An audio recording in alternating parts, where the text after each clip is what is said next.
এটা 5000 driven RC 125 electric orange ভাই, হাবড়ার বুকে এসপি মোটরস, তাই তো ভাই? একদম 5000 something driven, genuine with service record. দাম বলো ভাই। গাড়িতে একটা স্ক্র্যাচ নেই, বয়স কত ভাই? স্ক্র্যাচ নেই, 21 গাড়ি আছে। প্রাইস কত রাখছো ভাই? ফার্স্ট ওনার, 2026 এর শুরু, 12 নাম্বার, ফার্স্ট ওনার, নাম ট্রান্সফার অ্যাভেলেবেল, লোন অ্যাভেলেবেল, সমস্ত কিছু অ্যাভেলেবেল, কি চান সমস্ত কিছু অ্যাভেলেবেল।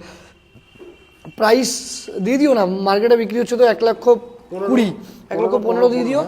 তোমার দেবো না 15, 10 দিও, 5 দিই, 1,04,000 করে দাও। 1 লক্ষ ডাউন পেমেন্ট। এক্স্যাক্টলি কত আছে? ডাউন পেমেন্ট মোটামুটি দিও তুমি আমাকে, এটা 35,000 টাকা দিও। 35,000 ডাউন পেমেন্ট। চলো আরেকটা দেখিয়ে দাও ভাই, ডমিনার 250, ডমিনার 250, এটা 21 গাড়ি আছে। একটাই দাম বলবে, বার্গেনিং করবো না। বার্গেনিং করবে না? না না, 1,30,000 দিয়ে দাও না। 1,25,000 দিই, 24, 23, 22, 20, 19, ছেড়ে দাও, 20 করে দাও, 20 করে দাও। 1,20,000, 21 গাড়ি আছে, ডাউন পেমেন্ট এক্সাক্ট মোটামুটি 40,000 টাকা। 40,000 ডাউন পেমেন্ট, 10 লিটার পেট্রোল, একটা হেলমেট, একটা 40-30 হতে পারে। 30 ডাউন পেমেন্ট হতে পারে। অল ওভার ওয়েস্ট বেঙ্গল জুড়ে ইএমআই, হাবড়া এসপি মোটর।